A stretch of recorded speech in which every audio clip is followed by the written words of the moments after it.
Hi hello friends, இன்றைக்கி நம்ம MK விலாக்ஸில் எப்படி கொள்ளு சட்னி செய்யலான்னு பார்க்கலாம் வாங்க. அதுக்கு ஒரு கப்பு கொள்ளு பருப்பை நான் ஒரு பேனில் சேர்த்து நல்லா பொன்னிறமாக வறுத்து எடுத்துக்கிறேன்.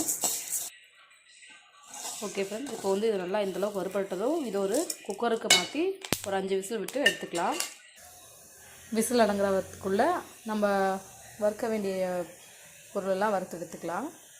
ஃபஸ்ட்டு ஒரு பேனில் கொஞ்சமாக கடலெண்ணெய் விட்டுட்டு கடலைப்பருப்பு 1 ஸ்பூன், உளுந்தம்பருப்பு 1 ஸ்பூன், 10 பல் பூண்டு, கொஞ்சமாக புளி, 1 ஸ்பூன் மிளகு, 1 ஸ்பூன் ஜீரகம், 1 ஸ்பூன் கொத்தமல்லி, ஒரு 5 வரமிளகாய் எடுத்து வச்சுருக்கேன். இதெல்லாம் நம்ம எண்ணெயில் வறுத்து எடுக்கிறோம்.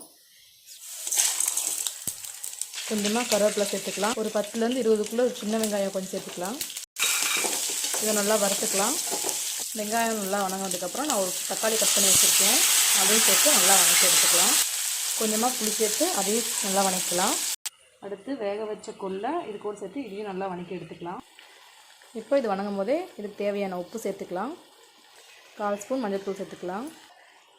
இது நல்லா வணங்கினதுக்கப்புறம் ஆற வச்சு அரைச்சி எடுத்தால் நம்மளுக்கு சட்னி ரெடி ஆயிரும். ஆற வச்சு எடுத்துக்கலாம். அடுப்பு ஆஃப் பண்ணிவிட்டு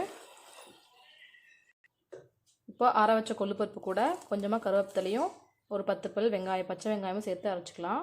இது ரெண்டும் சேர்த்ததுனால டேஸ்ட் இன்னும் கொஞ்சம் அதிகமாக இருக்கும், நல்லாயிருக்கும். நீங்களும் ஒரு டைம் ட்ரை பண்ணி பாருங்கள், சூப்பராக தான் இருக்கும்.